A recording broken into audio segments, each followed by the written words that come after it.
Hello everyone and welcome back to my YouTube channel. तो कैसे हैं आप लोग? आई होप आप सारे लोग अच्छे होंगे और आपकी प्रिपरेशन बहुत ही झक्कास चल रही होगी। और आपकी प्रिपरेशन को और भी शानदार बनाने के लिए आज मैं फिर से आ गया हूँ परमुटेशन एंड कॉम्बिनेशन के एक बहुत ही अच्छी लेवल की प्रॉब्लम को लेकर के। तो आप लोग देख सकते हो ये वाली प्रॉब्लम कुछ इस तरह से है। आप लोग पहले इसको पढ़ के खुद से सॉल्व करने की ट्राई कीजिए। बेसिकली ये स्टेट ऑफ प्रॉब्लम है। अगर आप इसको सॉल्व कर लोगे ना तो इस टाइप का कोई भी प्रॉब्लम आपको दिखेगा तो बहुत ही इजीली सॉल्व हो जाएगा।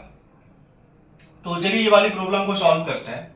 तो देखो बच्चों, इसमें बेसिकली बोला क्या जा रहा है कि आपके पास कोई सेट ए है जिसमें n नंबर ऑफ एलिमेंट्स है।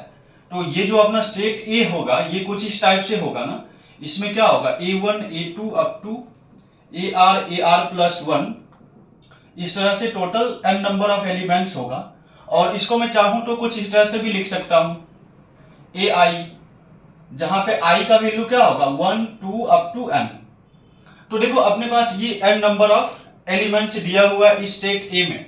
और कंडीशन क्या दिया हुआ है कि अपने पास एक ये कंडीशन है कि p जो है इसी सेट ए का सबसेट है। मतलब ये जो total n number of elements है इसमें से कुछ या फिर सारे ही एलिमेंट ये p में होगा।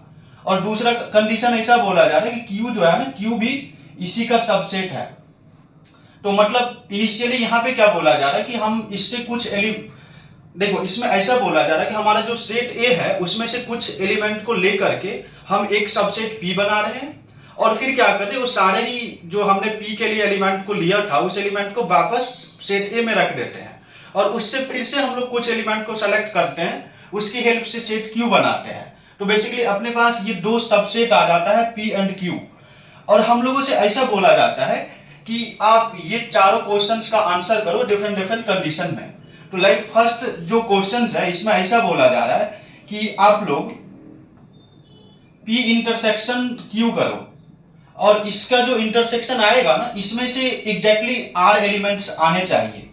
तो जो एग्जैक्टली R एलिमेंट्स आएंगे इसके टोटल कितने तरीके होंगे, बेसिकली आपसे ये पूछा जा रहा है। मतलब आप कितने तरीके से एलिमेंट P और Q के लिए सेलेक्ट करोगे जो हमारा इस कंडीशंस को सैटिस्फाई करेगा, ये बताना है।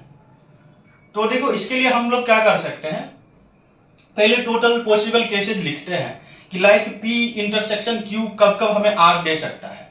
तो इसके लिए आप कुछ ऐसा सोच लो कि हमारा जो P है इसमें AI मतलब बोले तो इसका सारा ही एलिमेंट आपका सेट P में हो, या फिर ऐसा सोच लो P में सेट A का कुछ एलिमेंट हो और Q में भी सेट A का कुछ एलिमेंट हो। एक तो ये केस हो गया। दूसरा आप इसको ऐसा समझ सकते हो कि हमारा जो ये AI है, AI बोले तो ये सारे एलिमेंट, इसमें से कुछ एलिमेंट P में हो और QI में एक भी एलिमेंट ना हो, मतलब ऐसा भी हो सकता है। तीसरा केस आपका ऐसा हो सकता है कि P में कुछ भी एलिमेंट ना हो और बाकी सारा का सारा एलिमेंट किसमें हो, आपका AI में हो। और चौथा केस आपका ऐसा बन सकता है कि एक भी एलिमेंट आपका P में ना हो और एक भी एलिमेंट आपका Q में ना हो। मतलब तुम्हारा जो ये ऊपर वाला केस है यहाँ पे जब आप करोगे ना तो P इंटरसेक्शन Q कुछ ना कुछ एलिमेंट देगा। बट ये वाला जो तीन केस है ना इसमें क्या होगा, ऑलवेज नल सेट आएगा, क्योंकि इसमें जो एलिमेंट है वो इसमें नहीं है, जो एलिमेंट इसमें नहीं है वो एलिमेंट इसमें है। मतलब इन दोनों का इंटरसेक्शन ऑलवेज क्या आएगा, जीरो आएगा। तो अपने से क्या पूछा जा रहा है कि इस कंडीशन का आंसर करना है।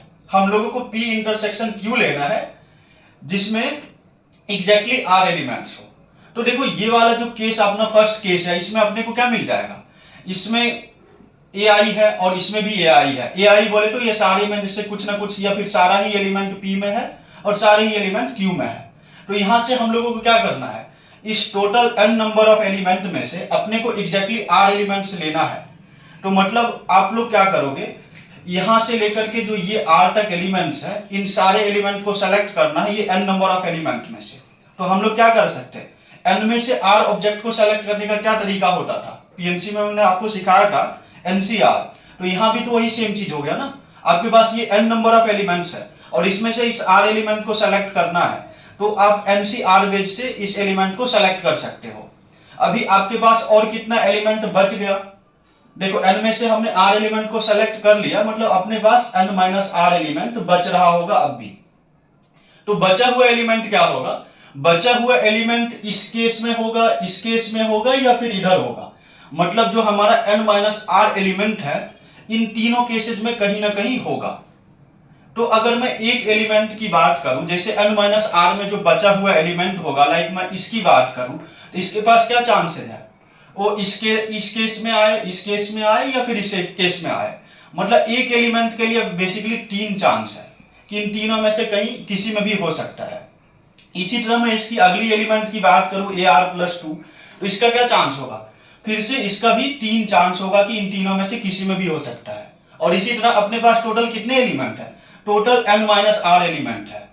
तो मैं यहां से टोटल नंबर ऑफ वेज पूछूं जो इन तीनों केसेज में हो गए, तो उसका टोटल तरीका क्या हो जाएगा, इन सब का प्रोडक्ट ना, और कितना times, n minus R times. तो यहां से आपको क्या मिल जाएगा, 3 to the power n minus R. तो इस केस का क्या हो जाएगा, टोटल नंबर ऑफ वेज क्या हो जाएगा, इन दोनों का प्रोडक्ट। तो यहां से आपका फाइनल आंसर क्या आ जाएगा, NCR और 3 to the power n minus R. देखो बच्चों, ये जो मैं बता रहा हूं ना, ये पूरा जनरल केस डिस्कस कर रहा हूं। ऐसा वीडियो आपको इन जनरल यूट्यूब पे तो नहीं मिलने वाला है। तो आप अगर ये वाली केस समझ लोगे ना, तो इससे बेसिकली आप एक वैरायटी ऑफ प्रॉब्लम को सॉल्व कर पाओगे। यहीं पे मैं आपसे ऐसा पूछ लेता कि इसी कंडीशन में आप P इंटरसेक्शन Q बताओ जिसमें एग्जैक्टली 5 एलिमेंट्स हो, तो उस केस को सिंपली हम लोग कुछ इस तरह से करते और R की जगह क्या सोचते, 5 सोचते। या फिर मैं इसी को बोलूं एज ए फॉर्मूला आप यूज कर सकते हो। जैसे मैं पूछता आप P intersection Q exactly 5 elements बताओ, इसका टोटल कितना तरीका होगा। तो सिंपली तुम यहाँ पे क्या करोगे, R की जगह पे 5 रख दोगे और वही इसका आंसर हो जाएगा। जैसा कि यहाँ पे पूछा भी गया है कि P इंटरसेक्शन Q बताओ जो कंटेंट्स एग्जैक्टली 2 एलिमेंट्स।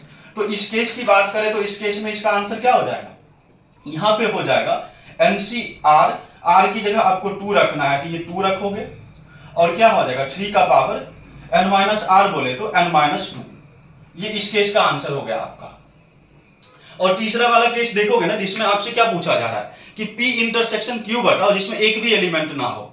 तो एक भी एलिमेंट कहां पे नहीं होगा, स्टार्टिंग में ही मैंने बताया था। ये तीनों केस को देखोगे, इसमें क्या होगा, P इंटरसेक्शन Q 0 आएगा। 0 बोले तो नल सेट, मतलब इन दोनों का इंटरसेक्शन ले हुए कुछ भी नहीं आएगा। इंटरसेक्शन बेसिकली क्या होता है कि दोनों में जो कॉमन एलिमेंट्स होता है वो आ जाता है। इसमें PA है, इसमें PA है ही नहीं, तो कुछ भी नहीं आएगा इंटरसेक्शन। इसकी बात करें, इसकी बात करें तो इन दोनों का इंटरसेक्शन कुछ भी नहीं आएगा। इसकी या फिर इसकी बात करें तब भी कुछ नहीं आएगा। तो मतलब इस वाले केस का क्या आंसर हो जाएगा, देखो टोटल अपने पास n नंबर ऑफ एलिमेंट्स है और अपने को ये बताना है कि P के लिए ऐसा एलिमेंट सेलेक्ट करो और Q के लिए कुछ ऐसा एलिमेंट सेलेक्ट करो कि जिनका इंटरसेक्शन नल सेट आए। तो बेसिकली ये सारे के सारे एलिमेंट क्या होगा, कुछ इस तरह की कंडीशन को सैटिस्फाई करेगा। मतलब n नंबर ऑफ एलिमेंट जो है, हर एक एलिमेंट के पास ये 3 चांस होगा, इन तीनों में से किसी न किसी में हो। तो मतलब यहाँ पे क्या हो जाएगा, सिंपली आप 3 टू दी पावर n रख लोगे, तो इस केस का आंसर हो जाएगा आपका 3 टू दी पावर n। या फिर इस वाले लॉजिक से इसको सॉल्व करने की बात करें तो यहाँ पे बेसिकली आपसे क्या पूछा गया है कि P intersection Q contents exactly 0 elements. 5 का मतलब तो 0 ही हुआ ना, मतलब उसमें P इंटरसेक्शन Q करोगे तो कुछ एलिमेंट्स आएगा ही नहीं, कुछ नहीं आएगा। मतलब R की जगह आपको क्या रख देना है, 0। तो यहां से आपका क्या हो जाएगा, NC 0 और 3 to the power n minus 0। तो यहां से भी आपको यही चीज मिल जाएगा। NC 0 तो क्या होता है आपका 1 हो जाता है और 3 टू दी पावर n यही आ जाएगा। तो ये तीनों केस में आपने देखा कि हमने इस वाले केस की हेल्प से इन दोनों का आंसर बहुत ही इजीली कर दिया। आपके पास एक चौथा टाइप है, मतलब ये वाला प्रॉब्लम है, इसको आप खुद से ट्राई करने की कोशिश करो तो यही इस पार्टिकुलर प्रॉब्लम का सॉल्यूशन होगा। आई होप सबको समझ में आया होगा। तो इसी तरह की और भी इंपॉर्टेंट प्रॉब्लम का सॉल्यूशन देखने के लिए आप हमारे चैनल को सब्सक्राइब कर सकते हो। And thank you so much for watching this video.